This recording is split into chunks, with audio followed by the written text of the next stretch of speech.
그가 사모하는 영혼에게 만족을 주시며 줄인 영혼에게 좋은 곳으로 채워주심이로다. 아멘. 우리 이 시간 같이 한 목소리 하나님 감사합니다. 우리 한번 하고 예배드리겠습니다. 하나님 감사합니다. 예, 하나님께서 하나님의 은혜가 우리 가운데 너무나 크고 또 우리가 감사해야 되는 것이 너무나 마땅한 것이죠. 우리가 그 농촌에서 농사를 짓는 모습을 보면 농부들이 우리가 그 결과만을 사실은 우리는 받아보고 있어요. 쌀을 받아보거나 또 야채를 받아 먹거나 여러 가지 많은 또 우리 몸에 좋은 것들을 우리가 얻게 되는데 결과만을 받아봅니다. 그런데 그 결과를 얻어지기까지 굉장히 수많은 일들이 있었다는 것을 우리는 잘 몰라도 농부들은 선명하게 기억을 합니다. 새벽같이 일어나는 것은 너무나 당연하고 또 비가 오면 비가 오는 대로 비가 오지 않으면 비가 오지 않는 대로 근심하고 또 걱정하고 염려하면서 추수할 때까지 추수가 온전히 이루어질 때까지 일하는 것이 농부의 마음이죠. 올 한해 2020년도 우리의 삶을 돌아보면 참 마음이 무겁지 않습니까? 3월 달에 코로나 바이러스가 대유행이 시작이 되었고 그리고 그로 말미암아 지금 벌써 몇 개월째죠? 거의 한 7개월여 동안 우리가 오후 예배를 드리지 못하고 식사도 못하고 있고 뿐만 아니라 직장인들을 넘어서서 또 자영업자들 또 기업을 운영하시는 분들 모든 분들이 동일하게 어려움을 겪고 있는 것이 이 시대의 모습이에요. 그리고 올해처럼 비가 많이 왔던 때가 또 있었을까 싶을 정도로 참 비가 많이 왔고 태풍도 참 여러 번 우리 한국으로 들어왔습니다. 그리고 지금은 또 비가 전혀 오지 않고 이런 여러 가지 악순환들이 우리 가운데 있습니다. 파산하시는 분들도 있었고 또 굉장히 어려운 일을 당하시는 분들도 많이 있었습니다. 그 가운데 교회도 있었고 작은 교회들은 참 많은 어려움을 당했고 또 큰 교회도 큰 교회 나름대로 큰 어려움들을 겪어왔습니다. 그럼에도 돌아보니 하나님의 은혜로 여기까지 왔습니다. 그래서 우리 교회도 여기까지 지탱되어 왔고 견뎌 온 것 같습니다. 그래서 정말 감사하는 것입니다. 오늘 우리가 읽은 말씀에 보면 이렇게 시작을 합니다. 우리 같이 한번 1절을 다시 한번 읽어볼까요? 시작. 여호와께 감사하라. 그는 선하시며 그 인자하심이 영원함이로다. 이 말씀을 더 정확하게 풀어보면 여호와께 감사하라. 왜냐하면 하나님은 선하시기 때문이다. 왜냐하면 하나님의 인자하심은 영원하시기 때문입니다. 이렇게 얘기하고 있어요. 여호와께 감사해야 될 이유는 하나님이 선하시기 때문이고 여호와께 감사해야 될 이유는 하나님의 인자하심이 영원하시기 때문이죠. 우리 하나님이 선하시다고 할 때 하나님은 선하시다는 것이 무슨 의미인가 아주 쉽게 여러분들에게 말씀드리면 하나님은 우리에게 가장 좋은 것을 주시는 분이시다라는 거예요. 그래서 하나님은 선하시다는 거예요. 하나님은 선하시다는 거 여러분 믿으십니까? 예. 하나님은 그 계획하심과 또 그리고 역사하심과 또 이 모든 만물을 섭리하심과 그 성취하시고 이루시는 모든 과정에서 선하세요. 그리고 그 선하심의 목표는 하나님의 백성들을 향하여 있어요.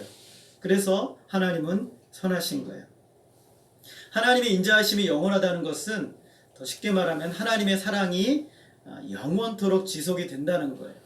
하나님의 사랑은 중간에 변하거나 끊어지거나 하지 않습니다. 하나님의 사랑은 영원토록 지속이 되는 거예요. 그래서 우리는 하나님께 감사하는 거예요. 이런 하나님의 선하심과 하나님의 그 사랑하심이 영원토록 지속이 되기 때문에 우리는 하나님께 감사해요. 자, 하나님의 그 선하심과 하나님의 사랑이 우리 가운데 어떻게 나타났는가? 오늘 말씀해 보게 되면 하나님께서 어떤 사람들을 속량하셨다라고 말씀하고 있어요. 여호와의 속량받은 자들이라고 표현하고 있는 것은 하나님께서 특별한 사람들을 하나님이 그들을 속량하셨다는 뜻이죠. 속량하셨다는 것은 값을 지불하고 사셨다라는 뜻이에요. 원래는 다른 곳에 있었는데 원래는 다른 곳에 매여 있었는데 묶여 있었는데 그를 정당한 가격을 지불하고 그를 사셨다라는 것을 의미하는 거예요. 원래 이스라엘 백성들에 대한 이야기입니다. 이스라엘 백성들이 애굽에 있을 때는 애굽의 노예 상태에 있었어요. 그런데 하나님께서 유월절 어린 양의 피로써 그들을 속량하시고 사셨어요. 그래서 그들을 구원해 내셔서 하나님의 백성 삼아 주신 것이죠. 우리가 어떤 상황, 어떤 처지에 있었는지는 우리가 너무나 잘 알아요. 우리는 하나님께 전혀 사랑받을 만한 자격도 가치도 없는 존재였죠. 그런데 하나님께서 우리를 너무너무 사랑하시고 그 선하신 성품 때문에 우리에게 가장 좋은 것을 주고자 하셨다는 거예요. 그 가장 좋은 것이 무엇이었냐면 우리를 값을 주고 사시는 거예요. 3절에 보면 동서남북 각 지방에서부터 모으셨다라고 말씀하고 있는데 열심히 일하시는 하나님의 모습을 보여주는 것이에요. 하나님의 열심. 우리 한 사람이 어디에 있든지 간에 그를 찾아내셔서 반드시 구속해내시고야만은 하나님의 열심이 있었기에 저와 여러분이 오늘 여기에 있는 것이죠. 만약에 하나님의 열심이 없으셨다면 동서남북 각 지방을 다니지 않으시고 또 내버려 두셨을 수도 있겠지만 하나님은 반드시 그 사랑의 속성상 우리를 사랑하셔야만 되기 때문에 우리를 반드시 품으신 것이요. 사탄에 매여서 영원한 멸망의 형벌을 받아야 되는 그런 존재인 우리를 하나님께서 예수 그리스도 어린 양의 보배로운 피로 우리를 구속하시며 사셨어요. 그래서 우리는 하나님의 것이 되었어요. 하나님의 소유가 되었고 하나님의 자녀가 되었고 하나님이 주시고자 하시는 무한한 것들을 다 모조리 누릴 수 있는 그런 존재가 되었다는 것이죠. 이것이 바로 복음이 말하는 신비롭고 놀라운 일이에요. 그래서 오늘 시편 107편은요. 성도들의 삶의 이야기예요. 하나님께 구속받은 성도들의 삶의 이야기가 어떻게 펼쳐지고 있는지를 오늘 시편 107편은 우리에게 이야기를 해주고 있어요. 하나님의 구속받은 하나님의 백성들의 이야기를 두 가지의 표현으로 이야기를 하고 있어요. 첫 번째는 근심과 고통, 그리고 두 번째는 여호와의 인자하심과 기적, 이렇게 표현하고 있어요. 근심과 고통은 우리의 실존적인 삶의 모습이에요. 우리가 예수를 믿었지만 여전히 우리 안에 근심과 고통이 끊이지 않거든요. 계속해서 우리에겐 이런 일들이 일어나요. 그런데 그 가운데서 하나님의 이 현실 속에 있는 우리를 찾아오셔서 일하시는 방법이 인자하심과 기적으로 표현하고 있는 거예요. 이 시인은 이것을 너무나 확신하기 때문에 오늘 이 시편에서 4번이나 동일하게 반복해서 이야기를 하고 있어요. 마치 후렴구처럼 우리는 근심과 고통 가운데 빠져 있었는데 하나님께서 그 여호와의 인자하심과 기적으로 우리를 구원해내셨다 라고 4번이나 반복을 해서 이야기를 하고 있어요. 이것이 바로 구원받은 하나님의 자녀들의 모습인 거예요. 그 첫 번째 이야기는 이겁니다. 우리는 우리 신자들의 삶을 표현하는 아주 적절하고 참 좋은 표현 중에 하나가 무엇이냐면 광야 같은 삶을 사는 거예요. 광야를 사는 것이죠. 이스라엘 백성들이 애굽에서 나왔을 때 그들이 기대했던 것은 파라다이스였어요. 야, 우리는 정말 굉장한 곳으로 가겠구나. 정말 좋은 곳으로 가겠구나. 그런데 아까 우리 집사님이 기도하신 것처럼 낮에는 구름기둥과 밤에는 불기둥으로 이스라엘 백성들을 인도하신 곳이 광야였어요. 그들을 파라다이스로 인도하신 것이 아니라 광야로 하나님이 그들을 인도하셨다라는 것이죠. 그래서 그들은 광야 같은 삶을 살았어요. 적어도 40년 이상. 오늘 우리도 적어도 우리의 인생에 있어서 거의 전부는 광야 같은 삶을 살게 되는 것이죠. 4절에 보면 그들이 광야 사막길에서 방황하며 거주할 성읍을 찾지 못했다라고 말합니다. 여러분, 광야, 사막은 고독하고 외로운 곳이에요. 이곳에 꼭 필요한 두 가지가 있는데 하나는 물이고 하나는 몸을 쉴 수 있는 안식처예요. 그래서 이들이 거주할 성읍을 찾는데 마실 물과 몸을 쉴 수 있는 그 거주할 성읍을 찾았는데 이렇게 찾고 찾다가 찾았을까요? 못 찾았을까요? 못 찾았어요. 찾지 못했어요. 5절에 보면 그들의 영혼이 그들 안에서 피곤하였도다. 피곤했다는 것은 거의 초죽음 상태가 되었다라는 거예요. 물도 마시지 못하고 자기의 거주할 성읍도 찾지 못했다는 거예요. 당장에 죽을 것 같은 그런 상황을 만난 것이죠. 여러분, 우리 예수 믿는 사람들의 인생에 이러한 일들을 경험한다는 것이에요. 우리가 예수를 믿는다고 해서 우리의 인생이 그냥 평안하게 온전히 좋게만 흘러간다는 것이 절대로 아니라는 것이죠. 신자들의 삶은 마치 광야를 사는 것 같아요. 그래서 일부러 하나님께서 이스라엘 백성들을 광야로 내모신 것처럼 오늘 우리 구원받은 하나님의 자녀들을 광야라는 곳에서 인생 수업을 하도록 하세요. 거기서 하나님을 만나고 경험하도록 하시는 것이죠.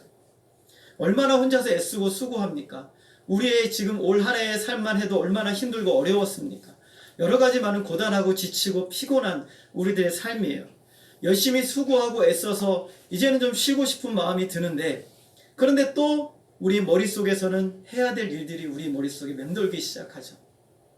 걸어가야 될 길, 앞으로 해야 될 일들, 수많은 염려와 근심들, 이것들을 어떻게 내가 극복하며 어떻게 이겨나가야 될 것인가. 내가 잠시 누워 편히 쉬고 싶지만 그러나 여전히 몰려오는 이 염려와 근심의 문제들은 내가 몰아낸다고 몰아내어지는 것은 절대로 아니라는 것이죠. 성도들에게 이러한 일이 있다는 것입니다. 지치고 때로는 고되고 여기서 이제는 끝나는 것인가, 이게 마지막인가 하는 그런 고통이 있습니다. 저와 여러분의 삶에 실제로 이런 일들이 있다라는 것이죠. 광야 같은 현실 앞에 우리는 많이 무너졌고 또 무너지기도 하는 것이죠. 그뿐만이 아닙니다. 오늘 예수 믿는 하나님의 자녀라고 하더라도 우리는 끊임없이 하나님 앞에 또 범죄해요. 왜냐하면 우리의 영혼은 이제는 하나님의 참 구원의 놀라운 은혜를 경험하지만 여전히 우리는 육체를 가지고 있기 때문에 이 육체는 죄에 너무나 쉽게 반응을 하는 거예요. 너무도 쉽게 죄에 빨리 달려가게 됩니다. 육체가 원하는 것을 하고 싶고 육체가 즐기고자 하는 것을 하고 싶어하는 그 욕구가 이미 아직 우리 육체 안에는, 우리가 완전한 구속을 누릴 때까지는 육체 안에 남아있어요. 육체가 좋아하는 것을 따라가죠. 그러다 보면 신자에게 죄에 빠지는 경우들이 굉장히 많이 있다는 것이죠. 죄는 신자에게 깊은 고통을 줘요. 정말 참된 신자라면 죄를 범함으로 말미암아 당하는 고통은 너무너무 힘들고 너무너무 어려워요. 얼마나 고통이 심한지 우리가 읽진 않았지만 10절 말씀에 보게 되면 이렇게 말합니다. 사람이 흑암과 사망의 그늘에 앉으며 곤고와 쇠사슬에 매임은, 사망의 흑암 그리고 그늘에 앉으며 곤고와 쇠사슬에 매인.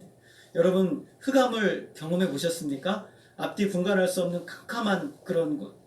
죄를 지어서 하나님이 혹시라도 나를 버리신 것은 아닌가? 혹시 하나님이 나를 사랑하지는 않으시는 건 아닌가? 하나님의 사랑에서 내가 떠나버린 것은 아닌가 하는 그런 깊은 고통과 고뇌, 사망의 그늘에 앉은 것 같고 곤고와 쇠사슬, 우리가 마치 어딘가에 묶여서 나도 모르는데 그쪽으로 자꾸 끌려가는 것 같은 그런 고통의 순간들이 우리 가운데 있다는 것이죠. 내가 나를 이끄는 것이 아니라 육체가 나를 이끌어가고 죄가 나를 끌어가는 듯한 그 고통의 순간들이 우리 가운데 있어요. 너무나 고통스럽죠. 다 가져도 밥을 먹어도 배가 부르지 않고 영혼의 영적인 침체가 깊이 들어오는 그런 때가 우리 가운데 있다는 것이죠. 왜 이런 일들이 일어나는가? 오늘 12절 말씀에 보면 그러므로 그가 고통을 주어 그들의 마음을 겸손하게 하셨다라고 말씀하고 있어요. 죄는 그들이 지었지만 하나님께서 잠시 그들을 약간 그 죄에 대해서 고통을 당하도록 하나님이 내버려 두세요. 왜냐하면 그로 말미암아 겸손하게 하시기 위함이다 라는 것이죠. 아무리 둘러봐도 돕는 손길이 없습니다. 하나님을 거역하고 범죄하며 세상의 것들을 사랑하게 되었기 때문에 이러한 영적인 고통은 심각하고 힘들어요. 그 영혼이 다할 수 없는 심연의 고통을 느끼는 것이죠. 영적 침체가 극에 달해서 아무것도 할 수 없어요. 마치 우울증에 걸린 것처럼 영혼이 깊은 고뇌에 빠집니다. 여러분 이러한 절망과 고통이 신자들을 피해간다는 것이 아니에요. 우리에게도 이런 일들이 있다는 것입니다. 더 나아가서 이런 죄로 말미암아 어떤 사람들은 무서운 질병에 걸리기도 합니다. 오늘 17절의 말씀 우리 같이 한번 읽어볼까요? 107편 17절 같이 읽겠습니다. 시작. 미련한 자들은 그들의 죄악의 길을 따르고 그들의 악을 범하기 때문에 고난을 받아. 그런데 육신의 범죄함으로 말미암아 고난을 당했어요. 그런데 얼마나 고난을 당했냐면 그들이 반항했기 때문에, 범죄했기 때문에 끝끝내 고집을 부리고 하나님을 거역하고 자기가 원하는 길로 갔기 때문에 하나님께서 그들에게 육신의 고통을 주셨다. 음식을 먹기가 싫어지고 아무것도 하기가 싫어지는 그런 일들이 일어납니다. 우리는 이미 육신을 가지고 있기 때문에 이 육신이 끊임없이 죄로 향하게 우리를 만들어가요. 얼마나 그것이 우리를 고뇌하고 힘들게 만드는지 아마 참 신자라면 정확하게 알 수 있을 겁니다. 우리는 그러므로 말미암아 육신이 좋아하는 것을 하고자 해요. 처음에는 호기심으로 들어갑니다. 그리고 그것을 즐기게 되고 그 다음에는 이제는 하나님을 외면하고 그리고 하나님이 계시지 않은 것처럼 그 죄가 마치 나를 지배하도록 나를 그대로 내버려 방치해버리는 그런 어리석은 지경까지 나아갈 때가 있습니다. 죄에 빠지죠. 그런 말미암아 중한 병에 걸리게 돼요. 그래서 이 사람은 그리고 많은 신자들은 이 질병으로 말미암아 음식을 먹을 수가 없어요. 음식을 먹지 않기 때문에 죽음의 문턱에 이른 것 같은 고뇌의 순간에 이르게 됩니다. 이런 육신의 고통을 경험해보지 못한 사람은 이것을 도무지 이해할 수가 없는 것이죠. 욥에게도 이런 상황이 찾아왔어요. 욥이 하나님이 그를 치심으로 말미암아 그의 육신에 심각한 고통이 왔어요. 더 이상 견디기 힘들어서 욥이 이렇게 고백합니다. 내 마음이 뼈를 깎는 고통을 겪느니 차라리 숨이 막히는 것과 죽는 것을 택하리라. 내가 생명을 싫어하고 영원히 살기를 원하지 아니하노니 나를 놓으소서. 내 날은 헛것이니이다. 무슨 말입니까? 하나님 차라리 저를 죽이소서. 내가 차라리 이 육신의 고통에 이렇게 빠져 있느니 차라리 죽고 싶습니다. 라고 얘기를 합니다.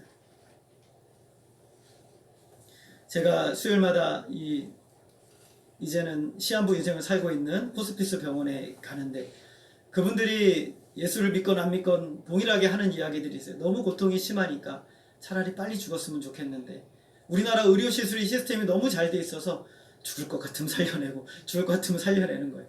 그래서 동일하게 그분들이 하는 말이 차라리 빨리 죽었으면. 왜 하나님이 자기를 이렇게 안 데려가시는지 모르겠다고 이런 얘기를 합니다. 얼마나 고통이 심하면 그렇게 이야기를 할까요?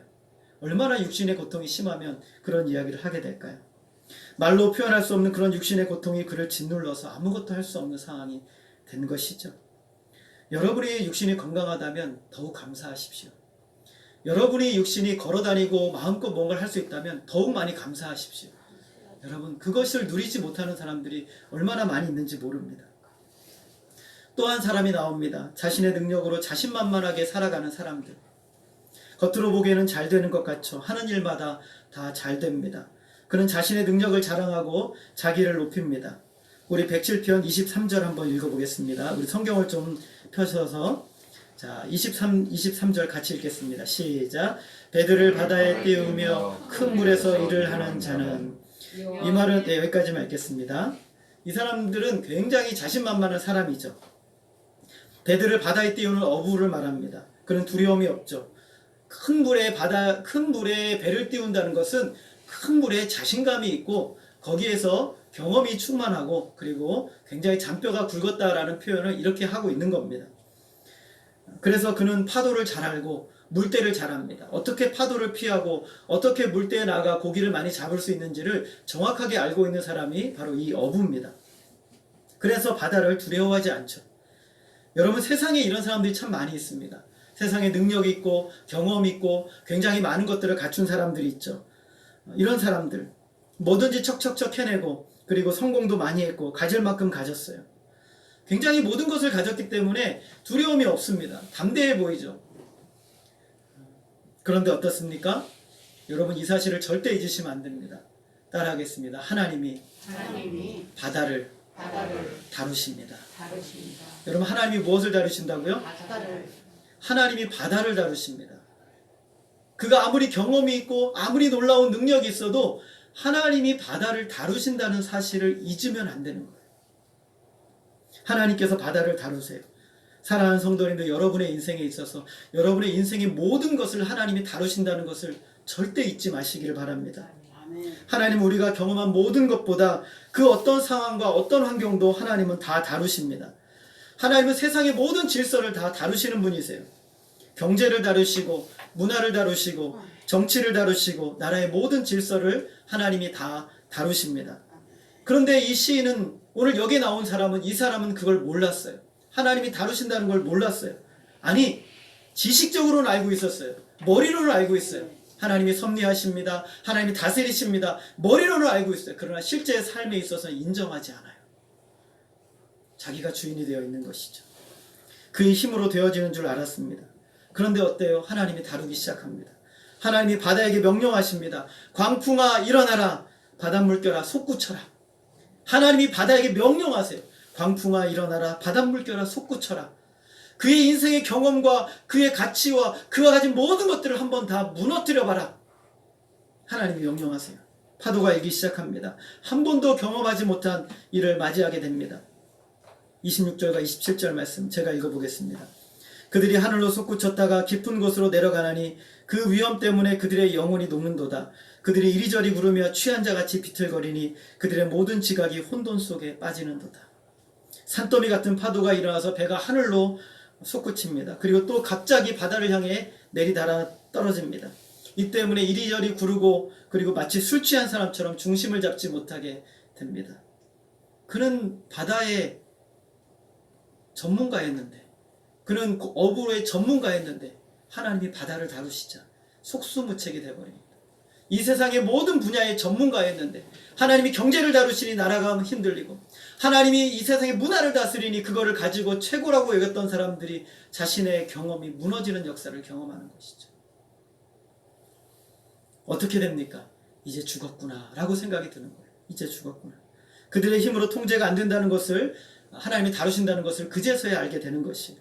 우리의 인생의 경험이 아무리 탁월하고 놀랍고 대단해도, 우리 자신이 굉장히 대단해 보이는 것 같아도 하나님께서 우리의 인생의 주변의 모든 것을 다루신다는 것을 잊고 망각하면 이런 어려움을 당하게 되는 것이에요. 오늘 우리는 절대로 이런 사실을 잊어서는 안 됩니다. 하나님의 다루심 앞에서 인간은 아무것도 할 수 없는 존재라는 사실, 온 우주 만물을 창조하신 하나님께서 모든 것을 다스리시고 섭리하시는 하나님의 주권 아래에 있다는 것을 인정하는 것이 신앙의 기본이에요. 그것이 믿음이에요. 이렇게 구속받은 하나님의 자녀들이 어떻게 했을까? 하나님이 그들이 어떻게 하도록 그들을 인도하셨을까요? 우리 6절 말씀을 같이 한번 읽어보겠습니다. 시작. 이에 그들이 근심 중에 여호와께 부르짖으매 그들이 그 고통에서 건지시고, 우리 13절 말씀도 같이 읽겠습니다. 시작. 이에 그들이 그 환난 중에 여호와께 부르짖으매 그들의 고통에서 구원하시되. 19절을 같이 읽겠습니다. 이에 그들이 그들의 고통 때문에 여호와께 부르짖으매 그가 그들의 고통에서 그들을 구원하시되. 28절도 같이 읽겠습니다. 이에 그들이 그들의 고통 때문에 여호와께 부르짖으매 그가 그들의 고통에서 그들을 인도하여 내시고. 이들이 어떻게 했습니까? 하나님께 부르짖었습니다. 처음부터 하나님께 기도하면서 의지하면서 했다는 것이 아니라 갈 때까지 간 상황에서 그제서야 기도했다는 의미예요. 그제서야 그들이 하나님께 진짜 기도했다는 겁니다. 성도들이 기도를 안 합니까? 우리 기도를 하잖아요. 우리 늘 기도를 합니다. 그런데 인생의 고통의 막바지에 이르렀을 때 그제서야 진짜 기도가 나왔다라는 거예요. 그제서야 진짜 기도했다는 겁니다. 여기서 부르짖는다는 단어는 히브리어로 차크라고 합니다. 마치 소리를 지르는 것처럼 아주 날카로운 소리를 지르는 것 같은 그런 단어예요. 마찬가지로 그 단어 의미도 똑같아요. 하나님께 큰 소리를 치고 하나님께 부르짖는 것입니다. 그냥 조용히 앉아서 묵상하는 것이 아닙니다. 왜냐하면 지금 죽을 것 같은 상황인데 여러분, 어떻게 우리가 가만히 앉아서 묵상하듯이 조용히 기도할 수 있겠습니까? 간절히 기도하는 거예요. 어떻게 이 광야 같은 삶에서 이 줄이고 목말라 이제는 누울 곳도 찾지 못하는데 어떻게 우리가 조용히 앉아서 가만히 기도할 수 있겠습니까? 죄의 심연의 고통으로 말미암아 영적 침체 가운데 내 영혼이 마치 우울해서 죽을 것 같은 상황에서 어떻게 가만히 기도할 수 있겠습니까? 내 육신의 질병이 중하여 사망의 음침한 골짜기 같은데 걸어가는 것 같은 상황에서 어떻게 가만히 기도할 수 있겠어요? 파도가 높이 떠올라 나를 던져버리는 것 같은, 이제는 바다에 수장되어 죽을 것 같은 상황에서 어떻게 조용히 우리가 가만히 기도할 수 있겠습니까? 그제서야 하나님께 기도하는 거예요. 그제서야 하나님께 기도하는 거예요. 여러분, 지금 우리가 당하는 상황과 하나님께 기도하는 것과 무슨 관계가 있습니까? 여러분의 그 어려움과 저와 여러분의 고통의 순간과 우리가 하나님께 기도하는 것과 무슨 연관이 있습니까? 우리가 당하는 고통, 이 광야길에 하나님께 기도하는 것이 무슨 의미가 있으며, 영적 침체 가운데 하나님께 기도하는 것이 무슨 의미가 있으며, 이 질병 가운데 하나님께 기도하는 것이 무슨 의미가 있으며, 이 육신의 그 심한 인생의 고통 가운데 있는데 기도하는 것이 무슨 의미가 있습니까? 여러분, 제가 확실하게 말씀드립니다. 확실하게 관련이 있습니다. 확실하게 의미가 있는 것이, 그것이 중요한 것이에요. 그렇게 해야 되는 것이에요. 우리의 인생의 문제, 하나님 그렇게 우리를 인도하시는 거예요. 하나님의 섭리에서 벗어난 상황은 단 하나도 없어요. 모든 것이 다 하나님의 주권 아래 있어요. 하나님의 섭리하심 가운데 있어요. 성경 전체에서 부르짖으라는 말이 한 250번 정도 나오는데 그 중에 시편에만 60회가 나오고 있어요. 시편에는 믿음의 거장들이거든요. 이 사람들은 믿음의 대단한 사람들이 이 시를 기록한 사람들이에요. 그런데 이 시인들이 이렇게나 많이 기도하고 부르짖었다면 오늘 우리가 하나님을 찾는 것, 하나님을 인정하는 것에 가장 중요한 방법은 하나님을 찾는 것이, 하나님께 기도하는 것이죠. 아무리 성도라고 하지만 부족함이 없을 때는 하나님을 잘 찾지 않아요. 고난이 오기 전에 하나님이 보이지 않습니다. 절박한 상황에 처하기 전에는 기도하지 않습니다. 그런데 하나님은 고난을 사용하시는데 아주 탁월하신 분이십니다. 하나님은 고난을 사용하세요. 여러분의 영혼의 고난과 여러분의 육체의 고난과 여러분의 삶의 고난을 하나님은 기가 막히게 사용하셔서 여러분을 겸손하게 하시고 여러분을 하나님 앞으로 나오게 만드시는데 하나님은 탁월하신 분이십니다. 그러므로 하나님은 우리의 모든 상황을 다 사용하시는데 고난이 오고 죽음이 임박해진 상황에서 간절한 마음으로 외치며 기도합니다. 때로는 저와 여러분이 왜 이런 상황이 왜 이렇게 힘든지 이해하지를 못해요. 왜 이렇게 영혼의 고통이 심한지, 왜 이렇게 인생의 문제가 해결되지 않고 내 마음은 이렇게 고통스럽고 힘든지. 대부분의 문제는 죄 때문이겠지만 그러나 또 많은 부분은 우리가 하나님께 나오지 않아서인 것이, 하나님께 기도하지 않고 기도의 자리에 나오지 않는 것입니다. 여러분, 문제가 있으면 그대로 있는다고 해결되는 것이 아닙니다. 기도의 자리로 나와야 하나님의 응답을 들을 수 있고 하나님의 뜻을 알 수가 있습니다. 스펄전 목사님이 이렇게 말씀하셨어요. 굶주림이 우리로 하여금 무릎을 꿇게 한다면 우리에게는 그것이 잔치하는 것보다 낫다. 여러분, 굶주림이 우리로 하여금 무릎을 꿇게 한다면 그것이 무엇보다 낫다고요? 잔치하는 것보다 낫다고 합니다. 만일 목마름이 우리로 하여금 영생의 샘으로 향하게 한다면 우리에게는 세상 희락이 가뭄보다 낫다라고 말합니다. 오늘 저와 여러분의 인생의 고난과 어려움이 여러분을 하나님께로 향하게 만든다면 그것은 선한 일이에요. 굉장히 복된 일인 것이죠. 평안할 때 그것이 우리의 복이라고 생각해서 하나님을 찾지 않고 자신의 힘으로 살아간다면 그것은 복이 아니라 너무나 슬픈 일인 것이죠. 우리로 하여금 하나님에게서 멀어지게 하는 것은 그 어떤 것이라도 선한 것이 될 수가 없습니다. 그가 부르짖을 때 어떤 일이 일어났을까요? 6절과 7절 제가 읽어보겠습니다. 6절과 7절에 보면 이렇게 말합니다. 이에 그들의 근심 중에 여호와께 부르짖음에 그들의 고통에서 건지시고 또 바른 길로 인도하사 거주할 성읍에 이르게 하셨도다. 어떻게 하셨습니까? 거주할 성읍에 이르게 하셨도다. 오늘 하나님께서는 그들을 바른 길로 인도하셨다라고 말하고 있어요. 이제서야 하나님께 기도하자 하나님과 바른 관계의 길로 나아가기 시작했고, 그리고 하나님이 그들을 물을 마시고 쉴 수 있는 거주할 성읍으로 이끌어 가셨어요. 13절과 14절 이번에 같이 한번 읽어보겠습니다. 13절 14절 같이 읽겠습니다. 이에 그들이 그 환난 중에 여호와께 부르짖음에 그들의 고통에서 구원하시되 흑암과 사망의 그늘에서 인도하여 내시고 그들의 얼거맨 줄을 끊으셨도다. 영적 침체 가운데 고통의 흑암과 사망의 그늘에 있었는데 하나님이 그것을 밝히시고 열어주셔서 영적인 충만한 은혜 가운데 그들을 인도하셔서 그들의 맨줄을 끊어버리시는 하나님의 역사가 일어났습니다. 19절과 20절 우리 같이 읽겠습니다. 시작. 이에 그들이 그들의 고통 때문에 여호와께 부르짖음에 그가 그들의 고통에서 그들을 구원하시되 그가 그의 말씀을 보내어 그들을 고치시고 위험한 지경에서 건지시는도다. 하나님의 말씀이 그들을 보내셔서 그들의 그 위험한 상황에서 그들을 건져내시고 구원하시는 놀라운 역사를 경험합니다. 28절과 29절 말씀 같이 읽겠습니다. 시작. 이에 그들이 그들의 고통 때문에 여호와께 부르짖음에 그가 그들의 고통에서 그들을 인도하여 내시고 광풍을 고요하게 하사 물결도 잔잔하게 하시는도다. 하나님이 물결을 다루셨는데 다시 물결을 다루셔서 그들로 하여금 잔잔하게 길을 갈 수 있도록, 바다를 갈 수 있도록 하나님이 그들을 해결해 주셨습니다. 우리 힘으로 어찌할 수 없는 상황, 하나님이 우리를 거기서 이끌어내셨어요. 그리고 우리로 하여금 기도하게 하셨습니다. 그것이 절대로 우리의 힘이 아니라 하나님이 우리를 이 세상에서 다루시는 방법이었던 것이에요. 하나님이 기다리신 것은 무엇이냐면 철저하게 하나님을 의지하고 하나님을 향해 부르짖기를 원하셨던 거예요. 환난 날에 나를 부르라. 내가 너를 건지리니 네가 나를 영화롭게 하리로다. 어떻게 하는 것이 하나님을 영화롭게 하는 것입니까? 하나님을 인정하고 환난 날에 내 아버지를 찾는 것입니다. 환난 날에 내 아버지를 찾는 것이 하나님을 인정하는 것입니다. 어려움이 있다고 해서 그냥 그대로 살아가는 것이 하나님을 편하게 해드리는 것이 아니라 환난 날에 하나님을 찾는 것이 내 아버지를 인정하는 것입니다. 여러분 고난 중에 있을 때 하나님을 찾는 것이 여러분이 하나님을 인정하는 최선의 방법인 것입니다. 여러분이 영혼이 고통 속에 있을 때 하나님을 찾는 것이 하나님을 인정하는 것입니다. 여러분이 슬픔과 질병과 수많은 인생의 문제에 있을 때 하나님을 간절히 찾는 것이 여러분의 아버지를 인정하는 것입니다. 여러분 이 사실을 꼭 기억하십시오. 하나님은 우리를 잘 아세요. 그러므로 기다리십니다. 우리가 얼마나 하나님을 의지하는지, 언제까지 하나님을 의지하는지, 하나님은 때로는 우리는 고통의 심연의 순간들을 하나님은 굉장히 길게 만들기도 하십니다. 굉장히 길게 그것을 끌고 가기도 하십니다. 고통을 길게 끌고 가십니다. 우리의 교만한 마음을 꺾으시고, 우리의 인간적인 마음을 꺾으시고, 자기중심적인 마음을 꺾으셔서 결국에는 하나님만 의지하는 부드러운 마음으로 우리를 이끌어내시도록 우리를 끌고 가시는 거예요. 그러므로 진정한 신자의 복은 언제나 하나님을 의지하는 것이, 언제나 하나님을 찾는 것이, 언제나 하나님께 나오는 것이.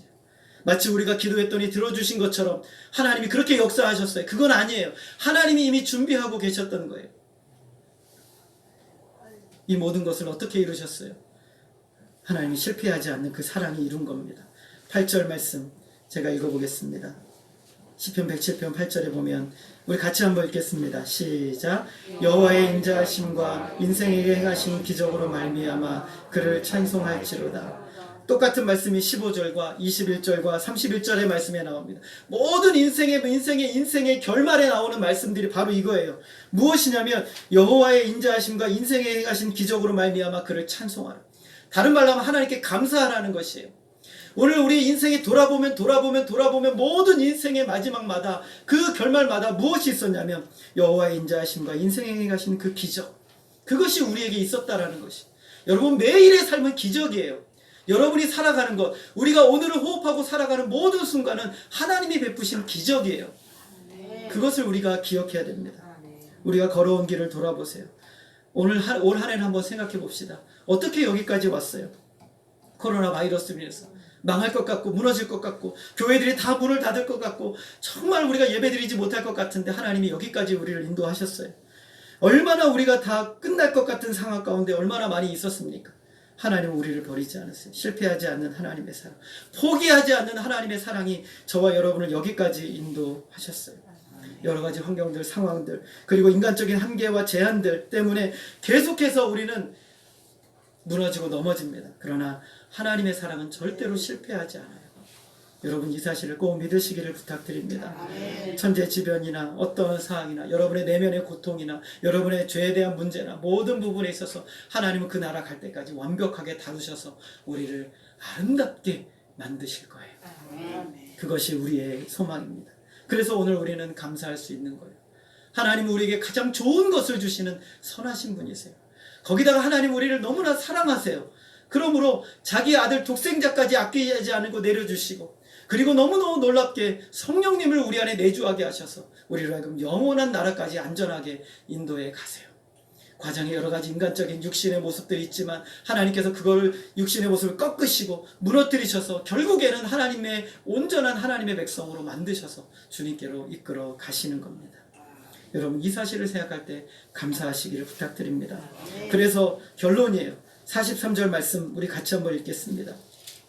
43절 같이 읽겠습니다. 시작. 지혜 있는 자들은 이러한 일들을 지켜보고 여호와의 인자하심을 깨달으리로다. 지혜 있는 자는 어떤 사람이에요? 하나님이 인생에게 이렇게 역사하신다는 사실을 알고 전인격적으로 이것을 깨달아 그 주님을 따라가는 인생이 되는 것이죠.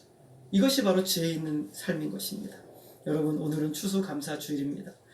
오늘 우리에게 이와 같은 놀라운 역사를 이루셨어요.